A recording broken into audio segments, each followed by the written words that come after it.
Hello everyone. तो कल सुबह में खेसारी लाल यादव जी और शिल्पी राज का एक बहुत ही तगड़े गाने को रिलीज़ किया जा रहा है, जिसका पोस्टर आ चुका है और फुल वीडियो सॉन्ग का रिलीज डेट भी आ चुका है। और इस गाने को लिखे हैं कृष्णा बेदर्दी जी और इसमें म्यूजिक दे हैं आर्या शर्मा जी।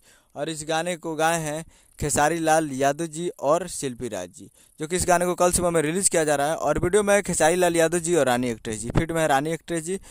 तो ये कल सुबह में ये full video song release on 11 अप्रैल 2024 को सुबह 7 AM पे ये फुल वीडियो सॉन्ग को रिलीज़ किया जा रहा है। यानी कल 11 तारीख को सुबह 7 बजे फुल वीडियो सॉन्ग को रिलीज़ किया जा रहा है। तो आप लोग कल 11 तारीख को सुबह 7 बजे तैयार रहिएगा फुल वीडियो सॉन्ग को देखने के लिए, जिसका टाइटल है जोरे तोरा माई की, और ये एक चैता सॉन्ग है और बहुत ही मज़ेदार सॉन्ग है। तो आप लोग तैयार रहिएगा कल सुबह में 11 तारीख को सुबह 7 बजे B R music Bhojpuri YouTube channel पे, कल सुबह में तैयार रहिएगा। और हाँ, अभी तक मेरे फेसबुक पेज और इंस्टाग्राम को फॉलो नहीं किए हैं तो आप लोग PK5 भोजपुरी न्यूज़ सर्च मार के फॉलो कर सकते हैं। तो आप लोग जल्दी जल्दी फॉलो कीजिए और पोस्टर सबसे पहले पाइए खेसारी लाल यादव जी का। उम्मीद करूँ कि वीडियो अच्छा लगा तो चैनल को सब्सक्राइब करके बेल आइकन प्रेस करें, ताकि कैसे खेसारी लाल यादव जी का लेटेस्ट वीडियो आता है। वीडियो अच्छा तो वीडियो के लाइक कीजिए। मिलते अगले वीडियो में। जय हिंद, जय भोजपुरी।